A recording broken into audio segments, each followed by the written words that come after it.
Hello, everybody. Can you hear me? Can you hear me? Tim, my man. Be the floor for me.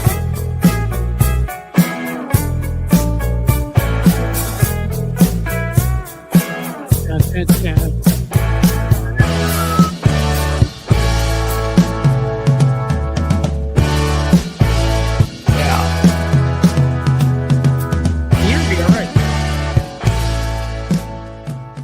Hey folks, welcome back to Cliff's Edge, to our show from the Queen City, the lovely Radio City, Cincinnati. I appreciate your being here as always. Great show today. You may have seen not on the most uplifting topic, but what is these days, some of the horrible aspects of the Trump administration. Particularly, we're going to be talking about what we're doing with ICE, which we might as well maybe just start calling the Stasi. Or something of that sort. But we have a secret police with masks, and they have no identification, and they just expect you to get in their paneled vans with them. Sounds like the Jeffrey Epstein thing, if you want to be honest with me. I don't get in a van with anybody. They don't identify themselves. They're anti-constitutional. They're un-American. They're not following our laws. And whereas we should be honestly marching in the streets every day over just that. They're grabbing American citizens now, though. It shouldn't even take that. They just grabbed one. That's the thumbnail you may have seen. On the show, David Schuster will be joining me in a bit. We're going to have a awesomely intelligent and just a great guy, Dr. Jeff Grammer, is going to join us, former colonel, decorated, a psychiatrist who's treated soldiers at Walter Reed, and can speak a little bit to the psychology and the dangerousness of those who are now recruiting for ICE. If you purposely recruit the guys with the extra Y chromosomes, you get what you expect to get. You don't get a professional organization that are actually peacekeepers. You get people that escalate, which is what happened in the incident that I referred to, of course. But I want to start with somebody who finally is getting angry enough about all of this and do a little bit of a rant here to kick it off, which is we've all been saying to ourselves when, there are some Democrats. Gavin Newsom more recently has done a great job. Jasmine Crockett is always Jasmine Crockett, and Eric Swalwell is Eric Swalwell. But where is the sustained anger? Every single day it's something new. We find out that our nuclear weapons and their facilities aren't being retrofitted because Trump needs the money for his $500 million bribe. I mean, jet, right? I mean, the things they put in their big ugly bill, cutting Medicaid. And again, I don't believe in using euphemisms. They're killing people by taking away health care. They're starving children. But again, they needed that first-year tax break on the airplanes, on private planes, which they've now added in there. So Elon Musk and Peter Thiel are okay. I mean, they're not okay mentally, and they're probably at some point going to be partially cyborg, because that's what Thiel is willing to do to live forever. And they've got all sorts of other problems, by the way, too. But again, these are the priorities we've set as a country. But finally, is the camera angle intentional? So my camera angle stinks, according to Nick. Thank you. You look at the audio, you don't look at the camera. The camera angle is not intentional. Oh my God, can you see my face now from the right place? All right, well, we fixed that in the middle. So that is good. I took a look at the chat. So you're all laughing at me because I was looking down. Damn it, I'm making this serious point, and now I have to be self-deprecating about my technological knowledge, which is the equivalent of a 2-year-old. Okay, doesn't change what I'm about to say. Cory Booker stood up last night, and you may have seen it, and finally, I think, spoke for a lot of us. And a few other Democrats have had enough. And he was in a debate with Amy Klobuchar, another Democrat, who I like. I've met before, nice person, but this isn't a time for being nice. This isn't a time for being accepting. This isn't a time for saying, I'd rather just sort of get along, even if they're abrogating the Constitution. This isn't a time. This is a time when people stand up and they protect democracy. And if that means you have to be a little bit nasty, a little bit mean, a little bit in their faces, that's what you got to be. Okay? They're arresting Democrats who are even trying to check out their ICE facilities. So Cory Booker stood up and made a speech, a rousing speech, calling other Democrats into action and saying, essentially, we're being complicit. And, I'd like to give him a round of applause for that, because in the end, if you're not doing every single damn thing to expose these guys, if you're not fighting them, I wrote a Substack on this the other day when I wrote about Roy Cooper getting in the race in North Carolina, which is so important. No more of the poll tested crap. Show people your passion. Show people how horrified you are by what they're doing. Again, they are starving children. They are taking away health care from human beings that need it to live. They are picking up people off the streets. They are doing 1,000 other things, which we can't even begin to name. But they're in our name that they're doing them. Okay? They're horrific. And this, the corruption is just mind-boggling. So Cory Booker, if I can be smart enough to find where this is, I can show it to you. And of course, I probably won't be, but we'll try, because sometimes Cliff gets it right. Share a screen. That's nice. Yeah, I can share a screen. All right, cool. Cory Booker speech. Cory Booker goes ballistic. That's the one we want. All right, guys. Let's go for this. To me, is the problem with Democrats in America right now, is we're willing to be complicit to Donald Trump to let this pass through when we have all the leverage right now there is to say, if you're as passionate about police as we are, then pass bills out of this body that will help the police officers in Washington, that will help the police officers in Illinois, that will help the police officers in New Jersey, that will help the police officers in New York. Don't be complicit to the President of the United States, who we both know doesn't understand that language. Oh, please, don't hurt blue states. We are standing at a moment where our president is eviscerating the Constitution of the United States of America, and we're willing to go along with that today. No, not on my watch. I stand against this.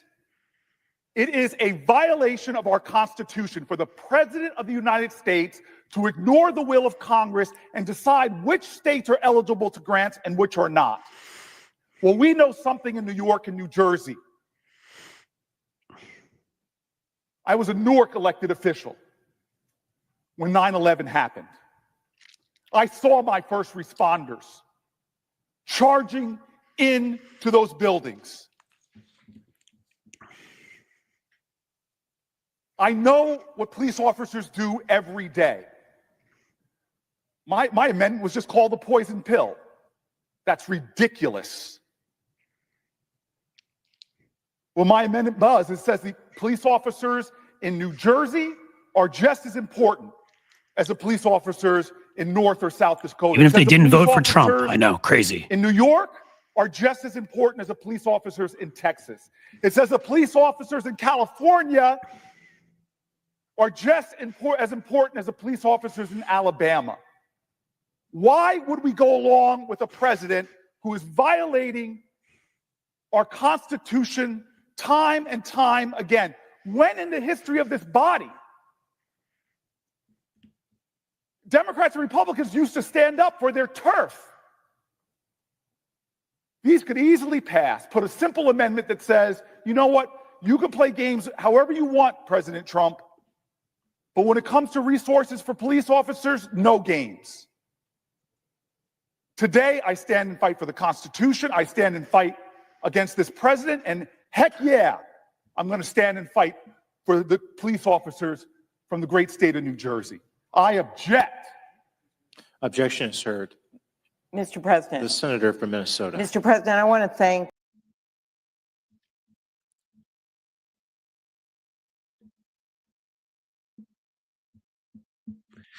Sure, we'll figure out a way to shut this off sooner or later. All right, look, guys. And that, I don't even think, I thought they were going to give even the best part where he really lost it and really, really got angry.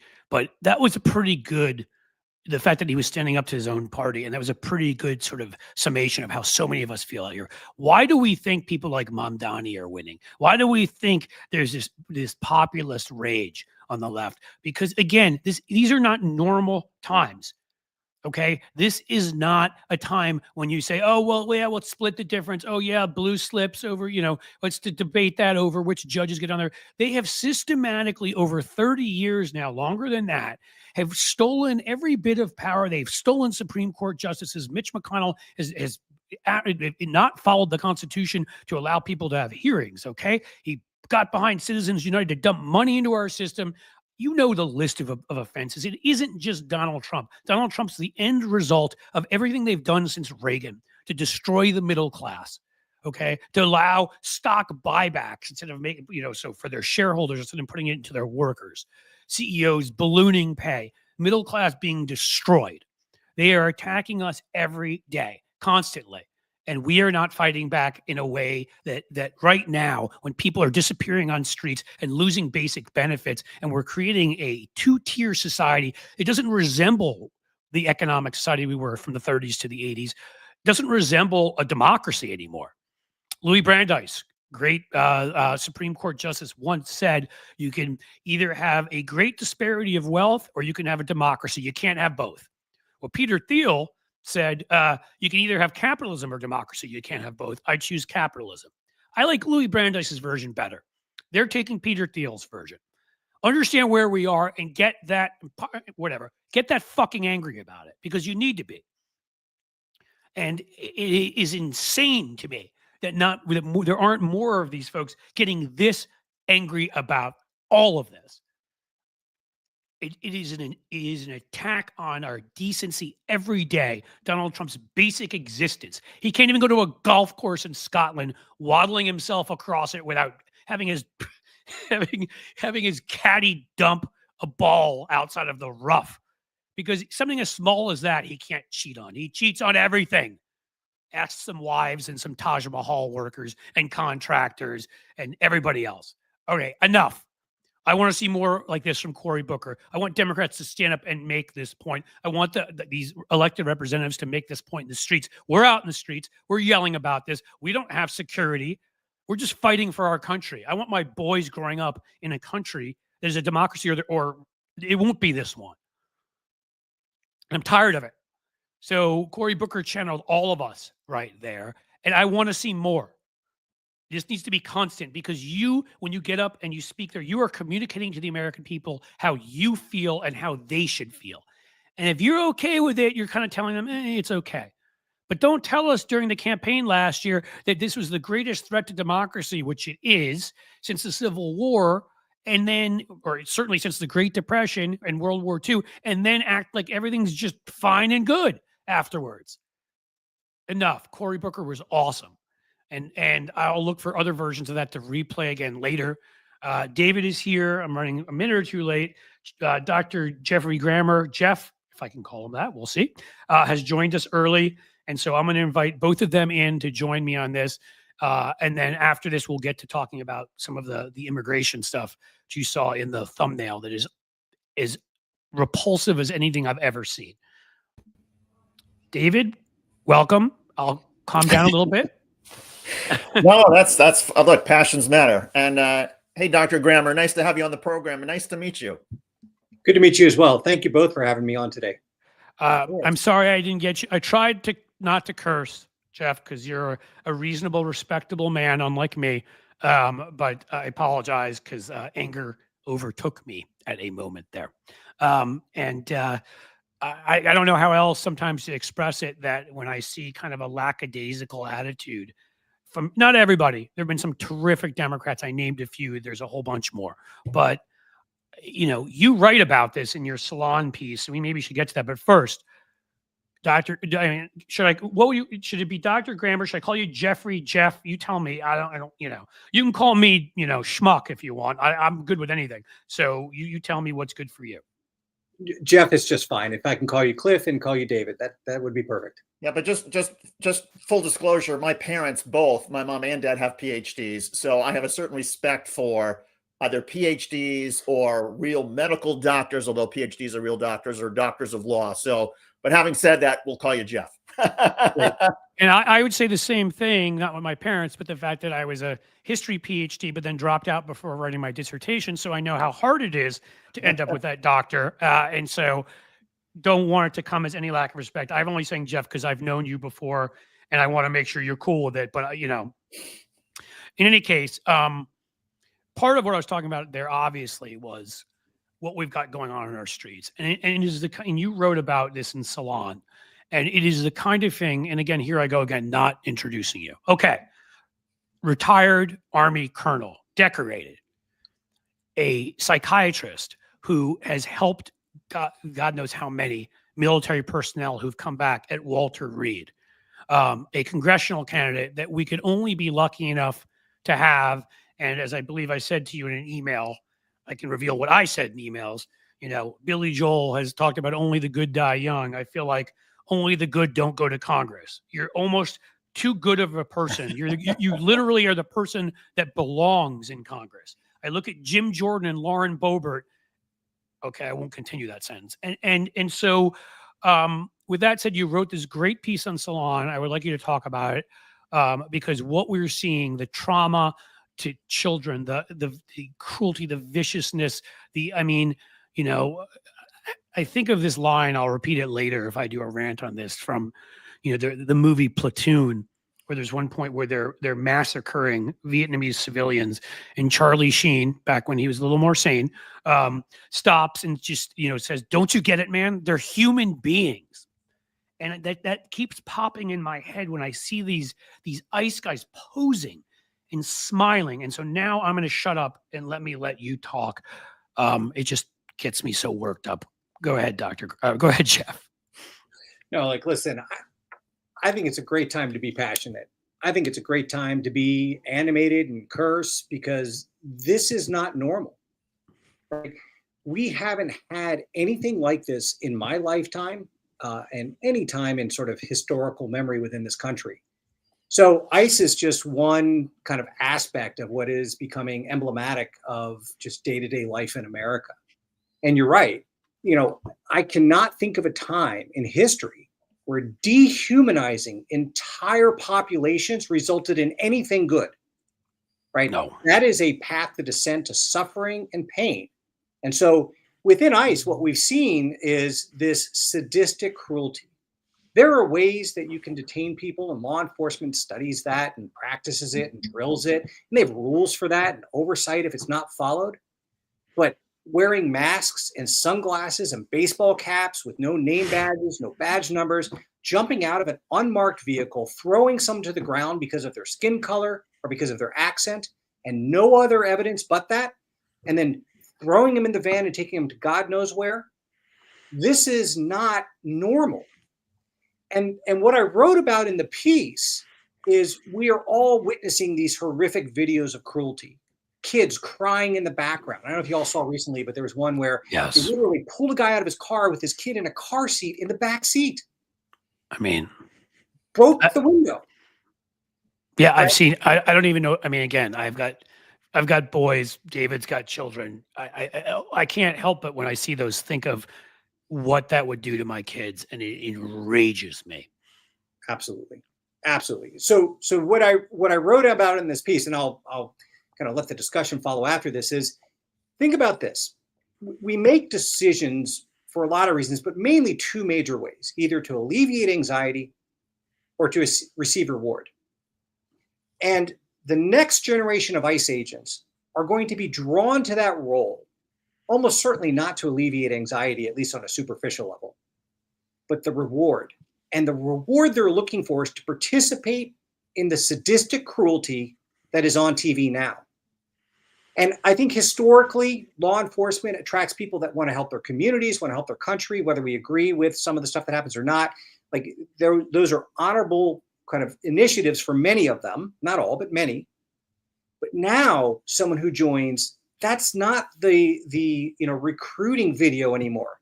It is you get to participate in the dominance of other people in a cruel way. And someone says, I want to do that. What is that person going to be like? Are they going to uphold the laws of the Constitution? Or are they going to uphold the directives of an autocrat?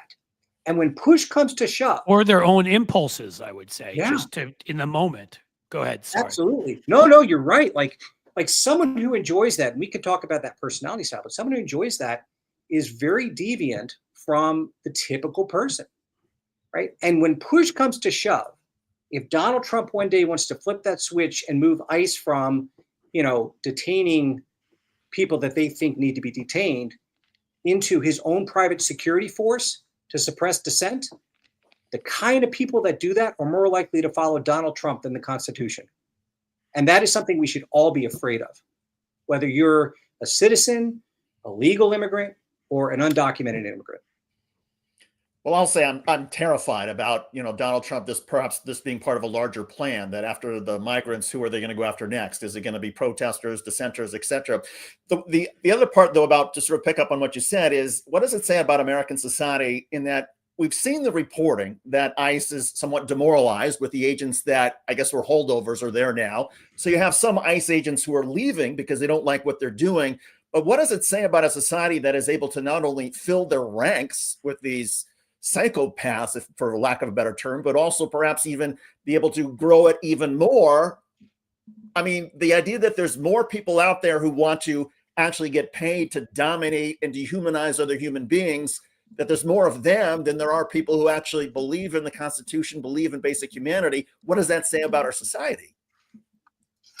Yeah, this is why I think we need checks and balances, right? I mean, at any given point in time, about 1 to 2% of the population is going to have sort of antisocial or criminal-like tendencies. That's just population-based stuff. And when we start to create organizations with unchecked power, where we are self-selecting people with that personality style, then it becomes a self-reinforcing function, if you will, right? We see the same thing even in office. I mean, it's funny, you were talking about Cory Booker beforehand, which, I really enjoyed his speech. I thought it was great. But we're seeing anyone left on the GOP side who actually felt a moral compass, they've been forced out or they've left. Yep. Right? So help us all, like God help us all, if we start seeing the Democrats doing the same thing where they're like, I can't do this anymore. Because the people we need to stay are the people who have their moral conviction and aren't forced out either by fear or just by sheer fatigue. And the same thing with ICE. Like there's a real risk that over time this gets worse and worse. And I would think, again, you could very much see that, because those of us who even do what we do, it can be exhausting from day to day. There are times, David, myself, I'm sure you with your work, we need a break, because it can get to you. The depression when you see such horrible things happening, if you have any conscience at all, to innocent human beings. The stuff, my God, you brought up that one, but I've seen others. When I see the looks on these kids' faces, when this is happening to their parents, and I'm just like, this is happening in my country. And again, I'm not, I'm not some Pollyannish. I understand. I know I did study history, even though I was obviously too weak to write my dissertation. But but I'm not sure I would say that, but okay. No, I'm just being self-deprecating. But Jim Crow. You think of stuff like Emmett Till. I'm not claiming this has never happened on this level. The South had a lot of this for 100 years. I'm not claiming we've never seen anything like that. But my point is just, at this point in our history where we thought we'd gotten to this point, and I guess too many of us got too optimistic, right? We elected not just a black president, but one with the name Barack Hussein Obama. We thought we really had gotten somewhere, and here we are, back to it feels like 1920s almost economic policies, or what was in the 50s, and I'm sorry folks, it's a slur and I will put it in quotes, but Operation Wetback, as they called it. It's repulsive. And so we do have to take breaks, and it worries me, because there are some Senate members and House members that may just be like, I can't do this anymore. And they need to band together. And this is one of the reasons we need more like Booker, because courage is contagious. And if you see one person do it, others will stand up and do it. We need more. That's my simple statement on that. No, I think, there's this phenomenon called learned helplessness. And if you inflict pain onto this particular study that kind of studied this was dogs, and it was a terrible study, by the way, but when you inflict pain, that one in the where they put them in the boxes, and I had to learn that in my psych. I almost was a psych major. Oh, that one always kind of upsetting. Oh yeah, no, the old psychiatric experiments, psychological experiments were terrible. But in this one, they would put a dog in a box and give it an electric shock that it couldn't escape from. And eventually the dog would move from trying to escape to lying down and just enduring the shock. And that applies in people too, this idea of learned helplessness. And in my opinion, we are actually witnessing some of this cruelty, not just within ICE, but within sort of this administration's tactics. There's a cruelty just to the day-to-day tenor of dialogue, if you will. And I'm afraid or worried that that is to bring up this learned helplessness within the opposition to the point that there is no more resistance left. Right. And the more dramatic the cruelty, the more people will eventually shirk down and stop trying to defend themselves. So you're absolutely right. Then courage comes from banding together and having that safety in numbers of kind of common thought and purpose. The resistance, of course, is what keeps a lot of us sane. It keeps us going. And I see the resistance sometimes being effective, whether it's a judge that has blocked ICE in 13 counties in California from just willy-nilly grabbing people, or whether it's people who are bringing out their cameras and yelling at the ICE agents, you need a warrant, do you have a warrant, or trying to protect migrants who run into a surgical center on private property and are essentially trying to assert constitutional rights. How much hope does that aspect of this, the pushback, the resistance, give you? You know, I actually think as long as we continue to fight, there is a hope that we can take back our democracy, right? And, you know, I often get asked, like, I try to spend some time on Twitter, and that is a tough battleground. Right?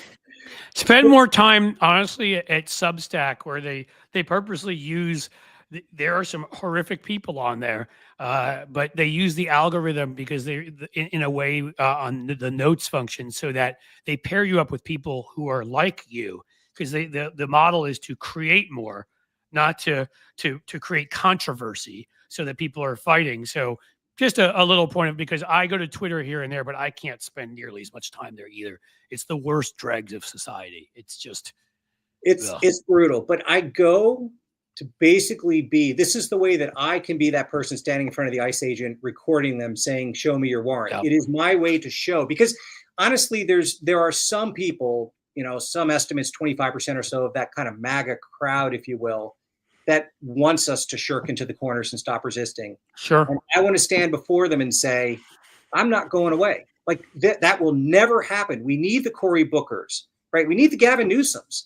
Of this country to stand up and say, you know, like I loved it when Gavin Newsom said, you know, you want to arrest me? Come get me, tough guy. That's the kind of talk we need from people at this point in time to show we will not surrender to this burgeoning autocracy. Yep. Jeff, there's I've been surprised, frankly, that with as aggressive as ICE agents have been, that there hasn't been more violence. I mean, there have been some, I guess, ICE agents who have been shot at and police officers who have been shot, but I've been surprised in some ways that we haven't seen sort of mass carnage in response. So we haven't seen, people who are being targeted pull out weapons and just open fire. But are we getting to that point? Is that sort of the natural response when this happens so frequently and with such dehumanization that eventually ICE is going to try to grab somebody who's not just going to sort of put their arms behind their back? Yeah, I was funny. I was just talking about this very thing. I think you're spot on, right? And I don't think that's an accident. They want it, don't they? They want it. Exactly. That gives them the permission to take the gloves off and to actually engage in violence even more deliberately against U.S. citizens. And kudos to all the people that are resisting, and I would encourage them to continue to do so. Resist within the confines of the law, but show the restraint where you don't cross the line to give them the excuse to then respond with absolute violence. Because I think when we cross that threshold, then, you know, there are all sorts of scenarios that can play out like martial law that would completely change the dynamic. And I hope that the next election is decided by votes and not by bloodshed. And I think that's still what's going to happen. But boy, we are not too far off from what other countries have gone through, where that path back to democracy is a lot more perilous. Well, yeah, and that's honestly my worry here, because realistically, there's the different sides of me. there's the fantasy side of what I wish would happen to some of these people, because they're horrific, terrible people, and I keep that aside. To the reality side, which is we need to be better than them. We need to not give them an excuse to do the worst to us, to become autocratic. So to anybody listening, absolutely, this is an endorsement of nonviolence. Do not, I mean, I'm not telling you if you need to put your body in between, like we've seen in a few cases, them and someone they're trying to grab so that person can get away or something. I'm not saying you shouldn't. I'm saying don't punch though, don't hit, don't, none of that. Do not attack them. But at the same time, as I'm saying all of this, again, having worked on, for Mayor Bloomberg's group on guns for years, I just know too much about how many guns are out there. And, we've created this witch's brew where this is, so that we're in this situation, and it's inevitable. It already has happened, as David said, where some people have shot at them. What worries me is that I don't see how we get through these guys consistently showing up with masks on, without identifying themselves, and some counter violence not happening. And so I think what we all need to do is be prepared for that scenario too, and how we respond and what we say and what we message and what we do, because I hope and pray it doesn't happen, but I'm pretty sure it's going to. It doesn't mean it's going to be some large scale case. Just be one person, shoot somebody in the leg or the ankle, or kick somebody, happens to hit them in the wrong place and they fall over, and they, and maybe they have a concussion or whatever it ends up being. But something like that, when you send these guys in, is inevitable. So I think we do need to start thinking about how we're going to respond when that inevitably happens. It's interesting because your call for restraint, I think, is excellent, and a lot of people have been doing that, and it's been working. I mean, man, if there was ever going to be a time that I saw this happening, it was the initial deployment of military resources out to L.A. and I actually wrote about that on Substack as well, about some of the problems, how when you militarize response to a protest, you increase the risk of violence, and there's a psychological reason why that is. But people didn't take the bait, and I credit the mayor of LA as well as the governor of California for helping to set the tone of, like, listen, protest, we're here supporting you, but don't get violent. And that worked. But the other part to this is where you started this whole piece, which is on people like Cory Booker. Because one of the things that will drive people to violence is when they no longer feel that they have Exactly. And I think, the politics of usual, the niceties that would happen where we don't, we speak often in riddles in politics and so forth, and there's hidden innuendo, that's gone right now. And if we don't see a pivot from some of our elected leaders into a much more candid mechanism or method of communication, then I actually think in some ways that lower tenor of speech increases the risk of violence, because people feel that they're losing advocacy and they're not being heard. I don't know if that's something. Go ahead, David, but I'll say quickly, if you have a much better background to write it, so I will implore you to write that piece. If you don't, I may, just because somebody has to write that piece and explain to our elected officials that if they do not at least represent the anger, the fear, the rage at what these people are doing to our country, then it's going to come out in other places, that we'd rather have it not come out. Hey, Jeff, tell us about the congressional race. Which congressional district is it? Who are your opponents? What type of district in terms of political leanings has it been traditionally? So this was last year, 2024. I ran in the Democratic primary in Maryland's 6th district, which is sort of Montgomery County, Frederick, and then all of Western Maryland. And honestly, I had a great group of folks that helped me out. Cliff and I worked together some on that as well, and I appreciate that, getting some advice from him. Sure. It was, as a citizen candidate, entering into the world of politics is a little bit like walking into the cockpit of a plane and being like, I can fly this. So I learned a lot. I will say that I left the race early and endorsed April McLean Delaney. That was the right decision for the district and the right decision for the country. She was the best candidate, had the best chance of winning, and she did in fact win the the general election against her very extremist Republican opponent. And she's been doing a good job fighting hard for the 6th district. So I'm at peace with that. I'm very passionate about healthcare in this country. I think there are ways to fix healthcare. One of the slogans we used was, I think Congress needs a psychiatrist. And I would have loved to be able to help sponsor some legislation to basically hold insurance companies accountable when they obstruct care. Right now, you and your doctor can say, hey, I've got cancer. I want to try this new chemotherapy agent. And your insurance company can say, we don't think it's medically necessary. And there's not a lot you can do. I want to see that changed. So, I think if the window opens it up again, and there's a need for someone like myself to enter the race, I'd very much like to do that. But I do think the 6th district is being well represented by April and her team, and I will do everything I can to continue to support them in the 6th district. Go ahead, David. I was going to say, I mean, for a lot of people who enter Congress, and let's suppose that the congresswoman steps aside and you have an opportunity, there's such built-in incentives, though, right now for members of Congress to go to the extremes in order to be booked on a cable channel, in order to raise money. The more extreme you are, the easier it is in some sense. And although, David, I'm not sure there are any more slots left because I think Lindsey Graham has booked them all for the next month. So I just want to make sure you knew that. I've heard some people say, the way to fix this is campaign finance reform, that you can't do anything without taking the money out of politics. If you were able to somehow get in there with, do you see it that way? I mean, how do you solve the institutional problem of more extremism, not less, in terms of where we are with our representation? Well, there is good legislation that's been proposed to help, protect voter rights and to, correct the Citizens United ruling and overcome gerrymandering, right? And I think more than anything, dark money certainly has a big role in this. But with gerrymandering at the extreme, politicians choose their voters, not the other way around. Yeah. And in that case, when you have to win the primary to make it to the general, that ends up self-selecting out for more extremist candidates for sure. Now, sorry. I'm sorry. No, I thought you were done. Go ahead, Jeffrey. Oh, I was just going to say, the 6th district where I ran was interesting because it's a purple district. It's a D+2, and it always is somewhat in play every election cycle. And I would like to think of myself as more of a moderate candidate. I ran on sort of a pro-union, pro-law enforcement, pro-military, but also pro-individual rights kind of platform. Let people be people and be happy and be healthy. That's kind of like this simple thing.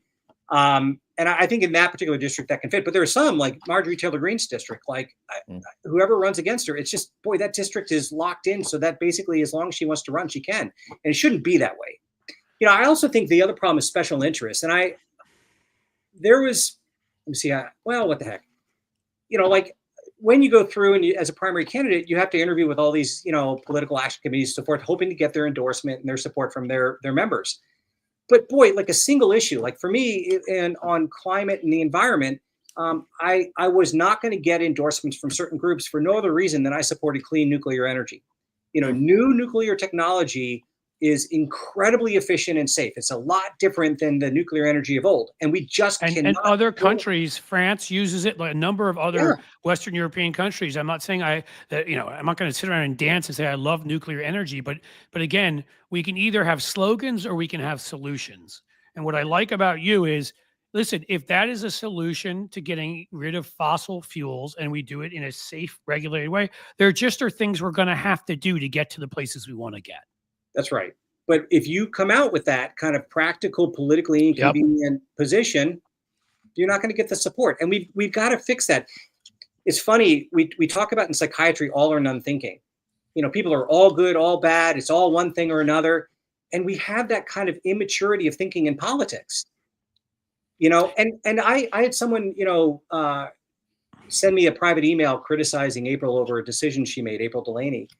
And it's like, man, you don't have to agree with 100% of what she does. But do you agree with most of what she does? And we've got to get rid of this idea that if you're not 100% aligned, I'm rejecting you outright. This is the social media generation, and that is the problem, is that this culture is developed and it is killing us on the left. It's on the right too, but we know they're a bunch of ghouls. But on the left, I mean, I'm sorry, somebody doesn't have to agree with you, as you just said, on everything. I disagree with various groups in the Democratic Party on certain issues.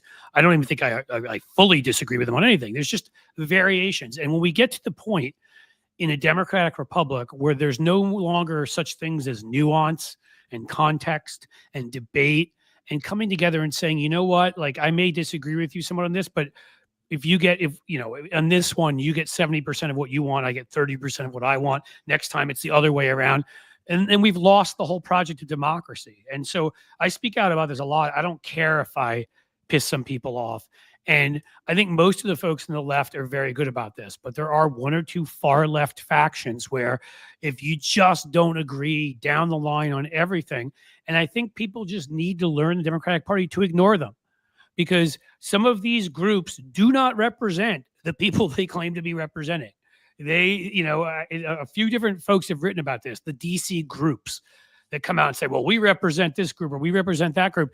And then you see in the polling, that particularly in cases of working class African Americans, working class Latinos, do not agree with some of the positions the groups that supposedly represent them are taking.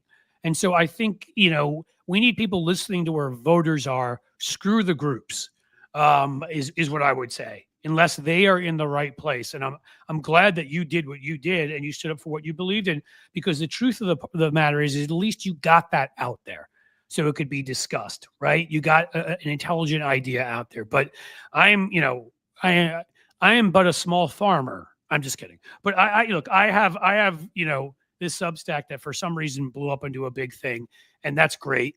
And so I look at it as I have the luxury now. I'm going to, in every way I can, going to try to support good candidates.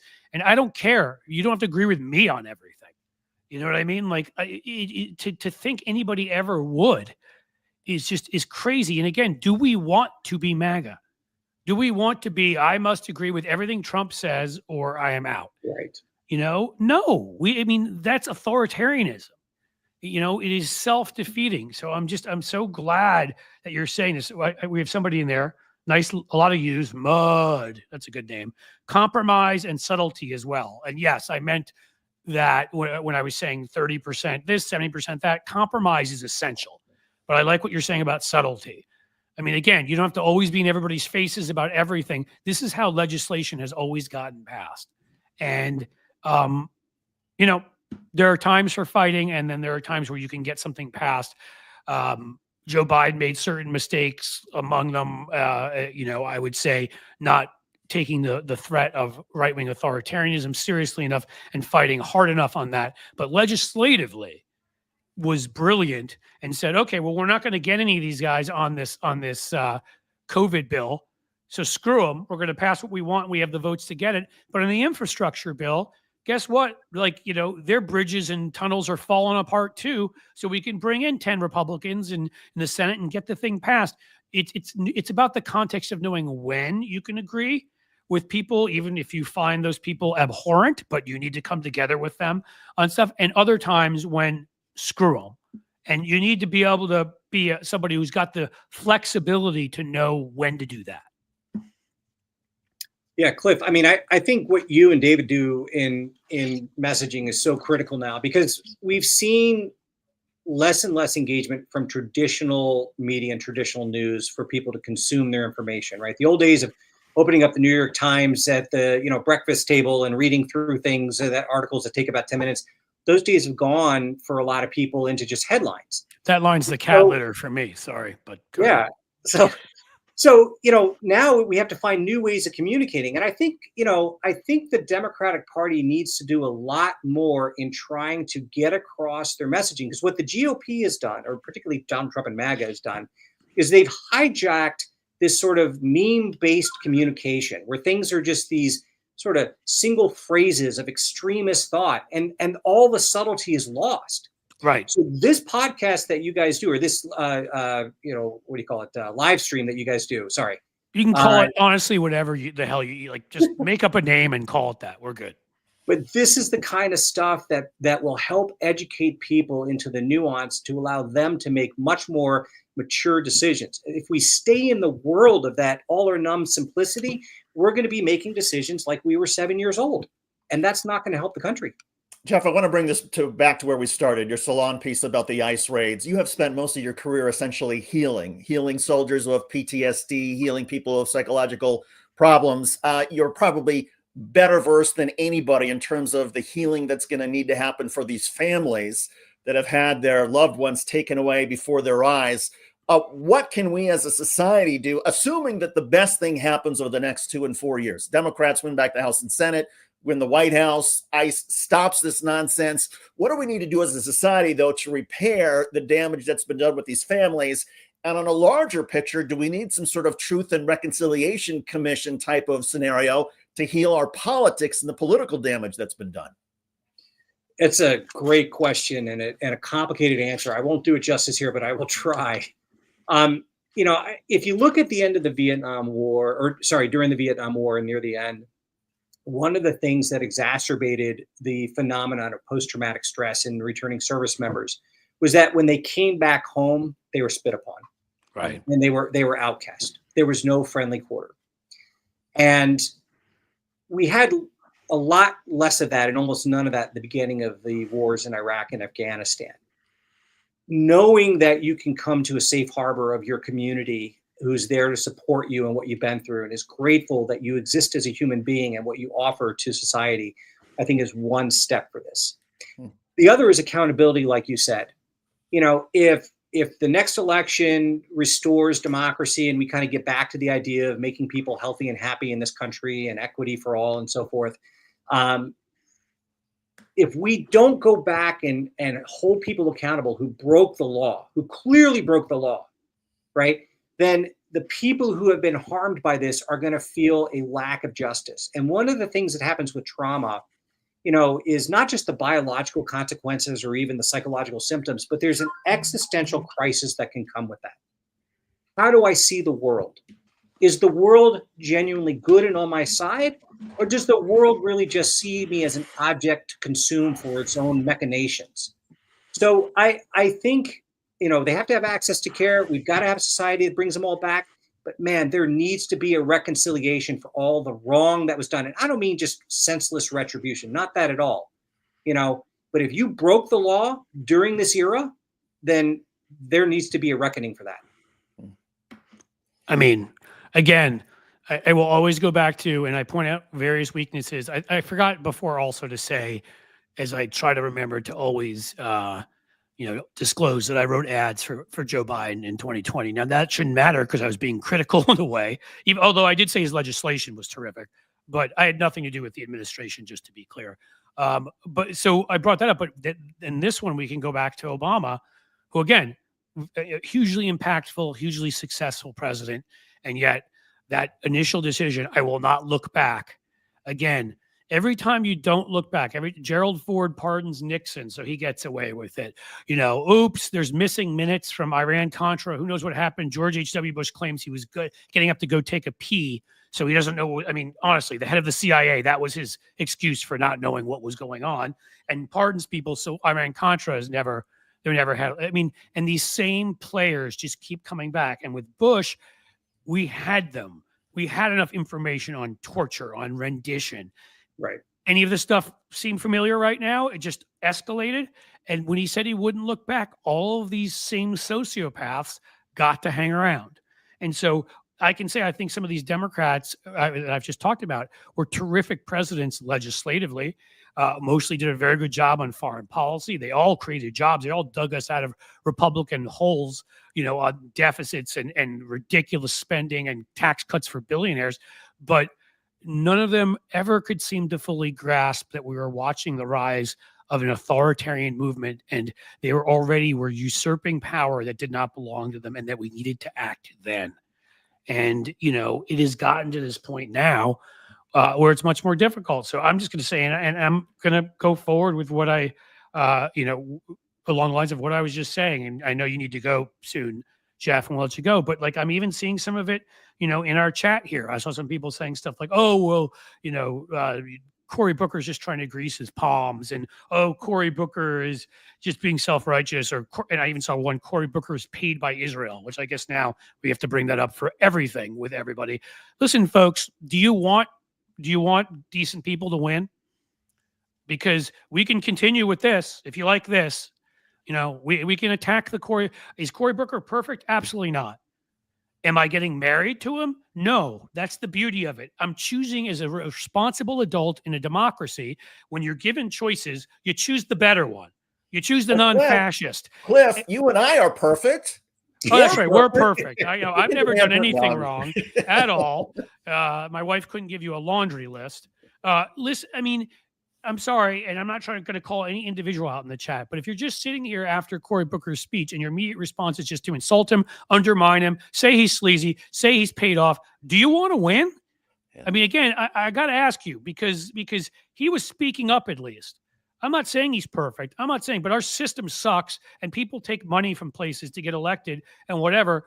You try to find the people that represent your values better. But if you really love what's going on right now, we can just extend to J.D. Vance and then to Pete Hegseth, and this can be the future of our country. Or you can let, pardon again, some of that shit go and support the people that generally are doing the right thing. Jeff, before we let you go, where can people find you? Sorry, David, you broke up there. I was going to say, before we let you go, where can people find you? What's your Substack, Twitter handle, everything else?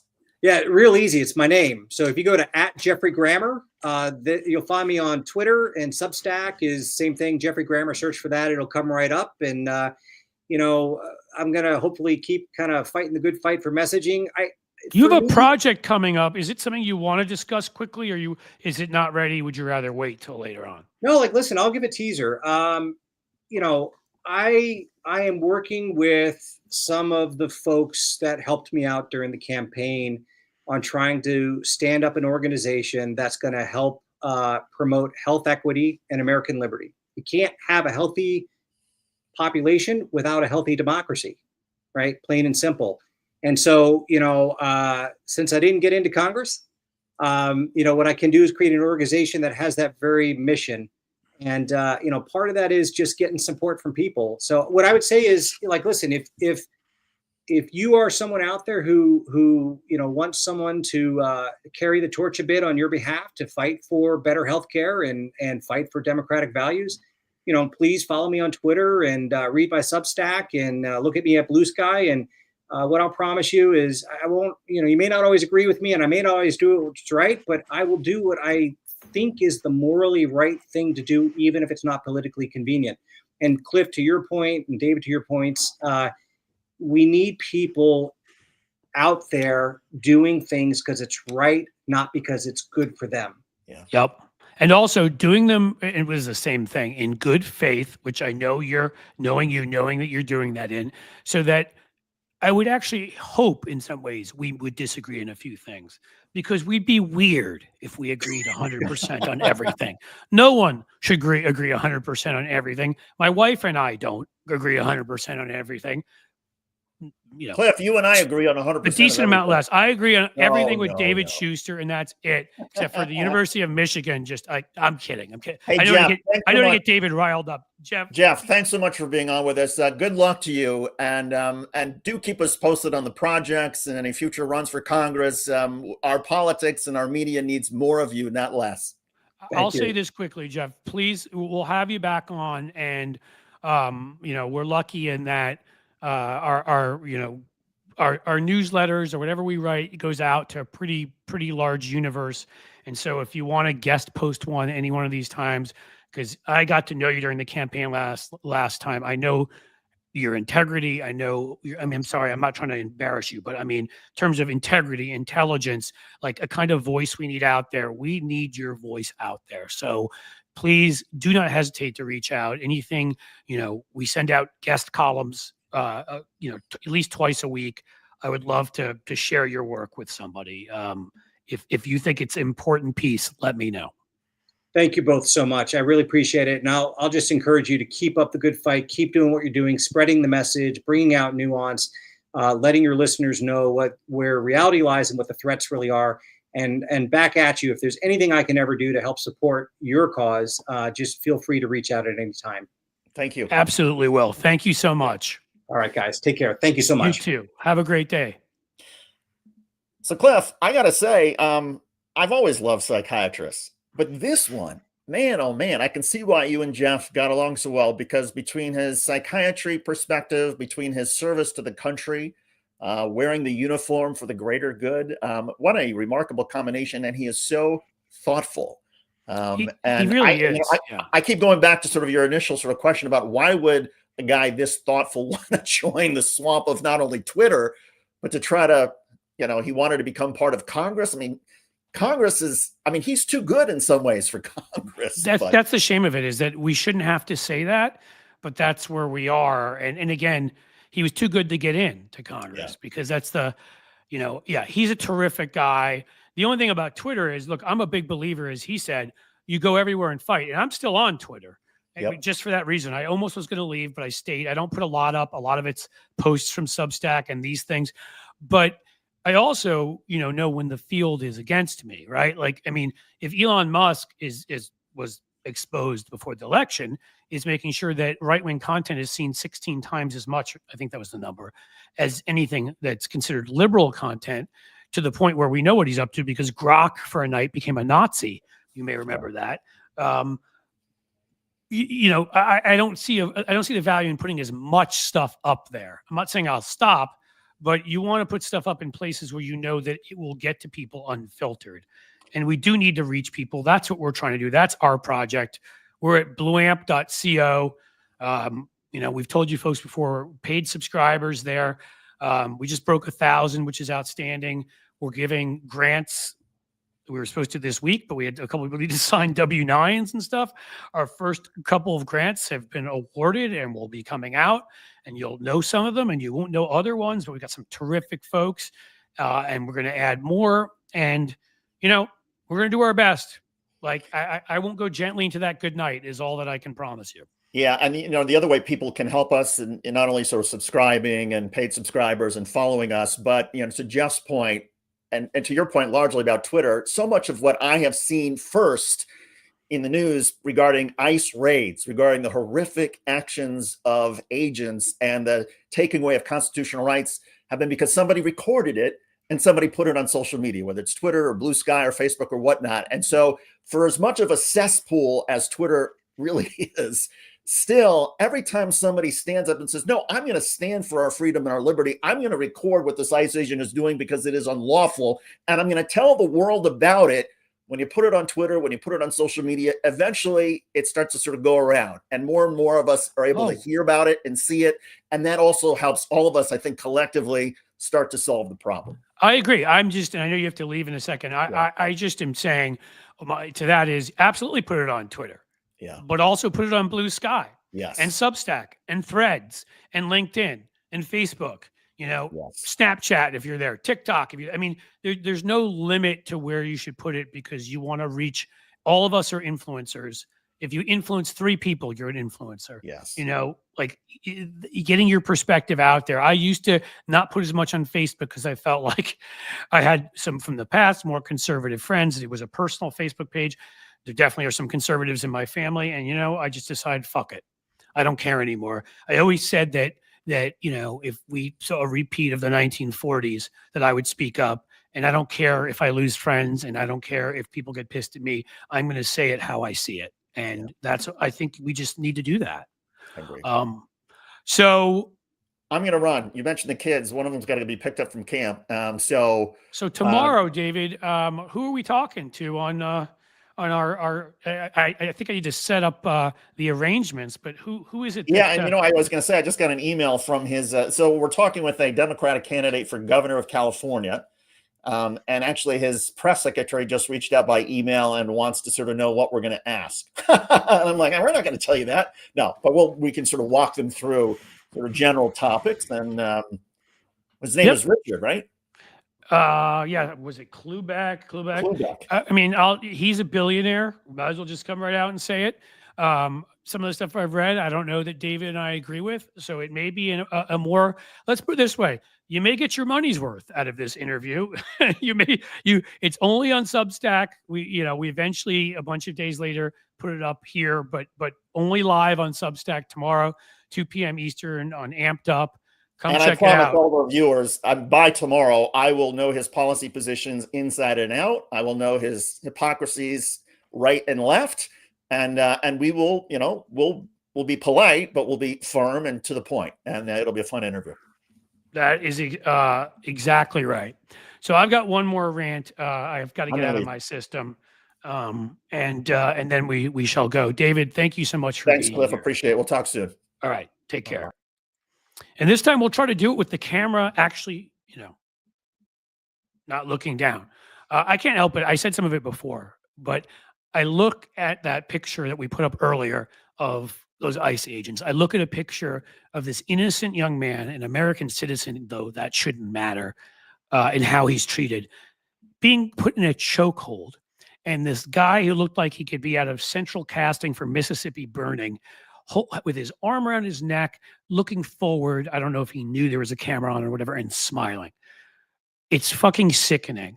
And right now, again, what Cory Booker had to say, we need more Democrats speaking up on this. We need more Democrats going and standing out. Was it 26 Federal Plaza, the one in New York, and these detention centers across the country, and refusing to leave? We need to make demands. There are things Democrats can do, okay? And I'm not an expert in procedure. Far from it. I worked on campaigns. I was not a Hill person. I do know, however, for the Senate to go forward, there needs to, and not have everything dragged out and take days, they need unanimous consent. Withhold it. It is worth it for this. There are masked criminals. Some of them were Jan 6 people, from what I've been told, certainly seem very white supremacist, or at least they're white supremacist adjacent, who are wearing masks, sunglasses, not identifying themselves, breaking car windows, pulling people out of cars, showing up at fourth grade schools to yank little girls out of their classrooms, showing up at churches to yank people out of pews. Who the fuck are these people, and what gives them the goddamn right to do that? Not our Constitution, not our laws, not our traditions, nothing here. And if you can't stand up for this, if you can't stand up to these guys, if you can't get angry, if you can't get so much righteous anger, you're ready to burst, I don't know who you are, and I don't honestly understand what it is that you believe in about America. Because that's not my America, and I get it that this stuff's happened plenty in the past. I brought up Jim Crow before, so I'm not some sort of fantasy person here. I'm not somebody who believes, oh, it was all wonderful before. Like go watch Gone with the Wind and see it from their perspective. No. Not that. But we were supposed to be better than this. We were supposed to have improved. We weren't supposed to have to J. Edgar Hoover running an institution. We were supposed to have transparency. We have let the worst human in the United States, and one of the worst in the world, and human I use lightly, this gaudy, gross, chubby, obnoxious, stupid, ignorant fool, okay, take over and have whatever his little sort of whatever his envies are, right? He's angry blue states didn't vote for him. Maryland didn't vote for him. So he allows their water to get poisoned and holds back on FEMA aid. All right. Who does that? This scumbag does. Who doesn't right away say that North Carolina will get the 100%, a swing state even, that voted for him somehow, of the money they're deserved after Hurricane Helene? This schmuck. This is the one who does that. This cruel, barbaric piece of shit. This is not us. All right. And if not enough of us show how horrified, how ridiculous, I need to do it, because here's who I am. All right. I am a white guy. I am middle or upper middle class. I am straight. I can walk around the streets without being harassed. And therefore, it is my responsibility. It is my job as an American to speak out for others who can't. And anybody who's watching this, who's in a similar situation to me, it's yours too. Because we can just walk between the raindrops for the most part in this country. All right. It's not happening to us. It may eventually, but you know what? That's not what you should be thinking about. You should be thinking about that young man who looks like he can't breathe. It reminded me in a sick way. It made me think about, what was Garner? Was that the last name? The one who was choked by a cop in New York. I think what did he do? He took a cigarette or something. It reminded me of what happened in Minnesota, in Minneapolis, where, we had a man who couldn't breathe because a knee was on his neck. No, this needs to stop. And not, this needs to stop. Like, okay, and now I'm done. No. There's a lot of things that can be done. Okay. We need to get in their faces. We need to be, at these events. Okay. And marching. But we need to also put ourselves in a position where, we may be in harm's way. to put ourselves between these sons of bitches and innocent people who've done nothing but work here a hell of a lot more harder than they have. I just heard recently, and if you don't think it has an effect, by the way, folks, oh no, like there's this terrible epidemic. You know that? Did you know there was an epidemic? Yeah, there's an epidemic. It's that ICE agents are getting depressed now and they're sad. They're not happy with their work. They're not sure. Well, good. Fuck you. If you want to go and destroy other human beings' lives, I hope you're depressed. I hope you look in the mirror and realize you are the garbage that we've talked about throughout history. You would have been right there. You would have been an ordinary German. You would have been one of the Japanese troops taking Americans on death marches in Bataan. All right, you would have been among Milosevic's folks massacring Bosnians. You would have been with the Hutus massacring Tutsis, and I could go on and on and on. You're the worst. So yeah, be ashamed. Quit that job, or maybe from the inside demand that changes be made. I don't really care. But if you're not identifying yourself, if you're not letting people know who you are, and you're driving up to some innocent person who's a U.S. citizen, by the way, and I hope sues the living shit out of you. But if you're doing that and you're pulling them out of a car and freaking them out and freaking out kids in front of their parents, guess what? You're not a good person. You're horrible. You're American History X. You're what we write movies and novels about. You're Darth Vader. You're Thanos. You're the bad guy. Am I the bad guy, as Scarface said? Yes, you're the bad guy. So I don't care. I had a list here, and I don't know where it went because, of course, this always happens, of various things. And I'll come back on another show and another one of these where I'll talk more about specific things we can do. But if you're not speaking out on social media, if you're not showing up to protest, if you're not trying to convince relatives, if you're not horrified by what is going on right now, then I'm not sure what you're doing, particularly, again, if you look like me. All right. There are others that don't have the protection that we have, that we're afforded just by the color of our skin and our sexual preference and whatever else. Be out there. Do not allow this to happen. And the Cory Bookers, who I don't, some people attack. Yeah, no one's perfect. Bernie Sanders owned 3 homes. What? Doesn't care about anybody anymore? Because some people use that against him. You can find stuff wrong with AOC, I promise you.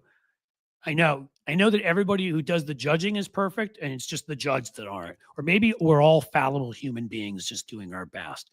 And the ones among us who are fighting the hardest, besides Cory Booker, Chris Murphy, who's gotten up and done it, is another senator I think of, Sheldon Whitehouse. Support these people. Courage, as I said, is contagious. Let them know you have their backs. It's a lonely place to be, standing up against an authoritarian when nobody is helping you out. All right? You must stand up to these clowns. You must stand up to these walking balloon animals, these Tommy Tuberville types. Okay? That is the way we get our democracy back. You do it because everything has an influence. People are like, oh, well, what legislation did you offer? Or what did you... Martin Luther King didn't offer any legislation. Not that I'm aware of. I don't think he was in the House or the Senate. Changed everything. Neither did Gandhi, by the way.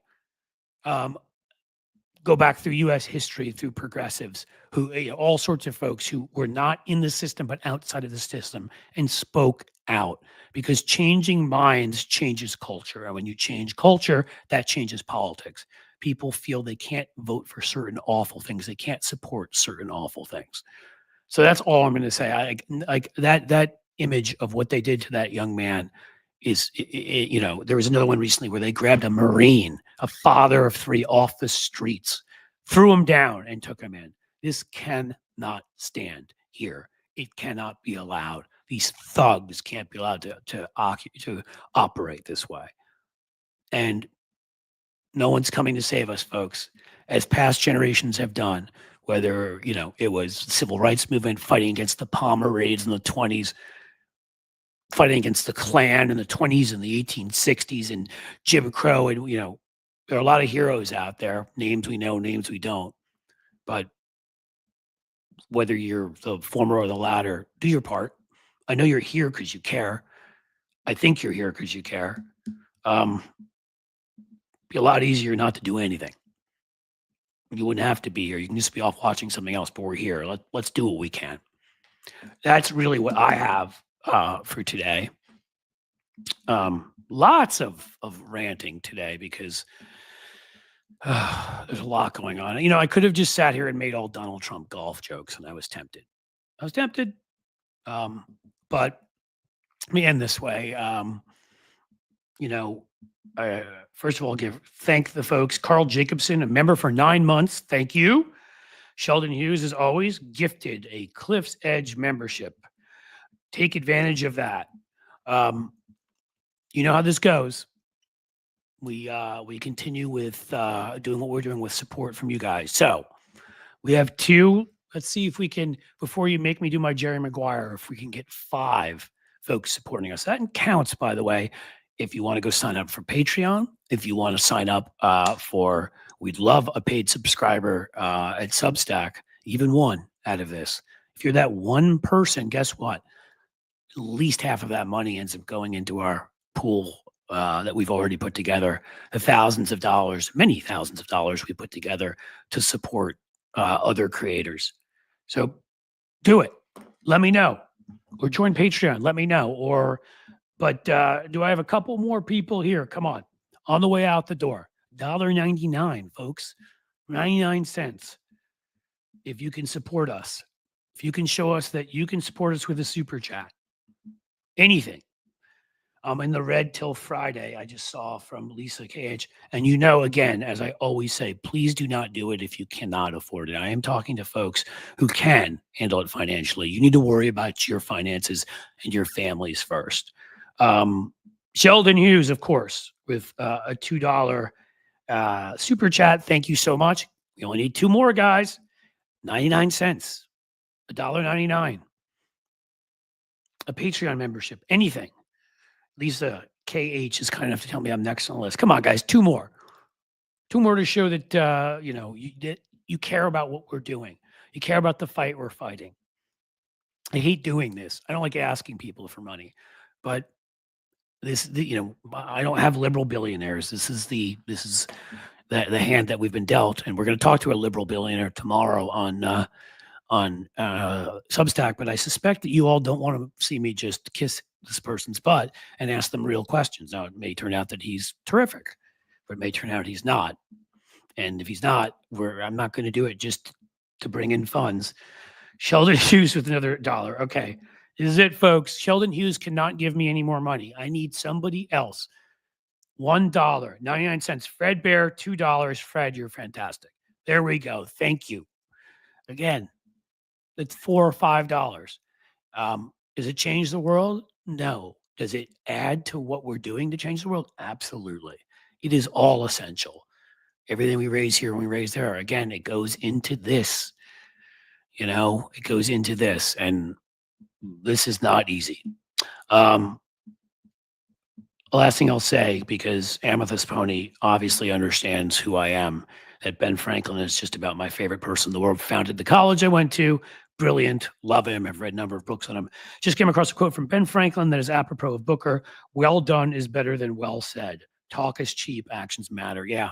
Well done is better than well said. So, you know what? Doesn't mean you shouldn't try to say it well. Messaging is important. But what you do. I may be here doing this stuff, but I was at the No Kings rallies. I'm there. I'm no different than anybody else. I'm just a member of the crowd there, but I'm just there doing my part, as we all should be. Fred Bear, my check comes tomorrow. Thank you. Honestly, if that puts you in any kind of a bad situation, I will give you the $2 back. I've told you the one thing I do not want with anybody is anybody putting themselves in a bind. But I think we are done. Hopefully this was an exciting episode for you. We had a really great guy on. Support Jeff Grammer. He's terrific. David Schuster, goes without saying. Jim Williams, 20. Anthony Volpe may need Dr. Grammer's help. Jim, the 20 is amazing. Your comment was more amazing. The only thing you messed up in there, Jim, is there's no may in there. Please, we should have asked you and I, Jeff, always on, can you please help Anthony Volpe? Please, please just when the ball's coming towards him, just tell him to pick it up and throw it to the place. That would help. I truly appreciate that, Jim, and it upsets me that you even give that because you're already providing such an incredible service here. Thank you guys again. Tomorrow 2 p.m. Here, I'll even I can even maybe give you the name if I need to. Oh, whatever. You know what? You don't need the name. You'll look him up. He's a California billionaire and he's running on the Democratic side. And he said a few things already that makes me think that we're going to have some disagreements during the interview. So as I said, get ready to check it out. But I love doing these, and in a perfect world in the future where financials are not a worry for me, then I will do these every day because I love talking with you guys and I love talking about important things. So thank you very much. Take care of yourselves. Take care of your families. Have a wonderful night. Find a way to relax. Turn everything off. MJ, I love you, Cliff. I love you too. Just we don't see eye to eye today. Okay, that's fine. We don't have to see. Isn't that what Jeff said? Grammer said? We don't have to see eye to eye and everything. That's what's important about this. The Democratic Party can get to the point where we're not seeing eye to eye, but we build a big coalition like we used to. We'll win. We shouldn't see eye to eye on everything. I promise you, Stephanie, Jeff Grammer is not a closet Republican. He's for universal health care. He is very pro-choice. He's in favor of some of the strictest gun control out there. He's very in favor of gay rights. He believes that he fought for unions and believed that unions should have much stronger rights. Again, I don't know which things you're picking, but don't think that someone's a closet Republican because maybe there are a couple issues he said there are the military and the police where he disagreed with you. I would disagree with him on the police. I used to have a positive opinion. Now I think, sadly, there's a lot more bad things I'm seeing than good things, but there are still good cops. There are, and you have to acknowledge that. The system is bad and must be reformed, and there's some bad folks among them. But again, don't throw the baby out with the bathwater. We can disagree on some things if we have the same overall values, and I'm going to be preaching that forever. And David Cantu with the $10 super sticker out of nowhere. Thank you, David. You're awesome. Again, everybody who does that just makes all this a little bit easier because I didn't get into this to just load my pockets. We are trying to do something at Substack. We are trying to help other creators. We are trying to build an ecosystem. It ain't easy. So now, MS List Pony, my city is full of bad cops. Did you see the thing with the cops from Cincinnati here beating someone? I mean, there are some awful cops. Awful. They should be in prison. They should be gone. And then there's some terrific people too who have helped me in times of need. So I'm just going to end it on that. Thank you for watching. Thank you for being here. Thank you for supporting what I do. Be there or be square 2 p.m. tomorrow Eastern on Substack, and just be there to watch if I get in a fight with a billionaire. I mean, if that's not enough to get you there, I don't know what else is because I ain't going to back down. That's it. As the sun sets slowly in the west, my friends, I bid you a fond farewell.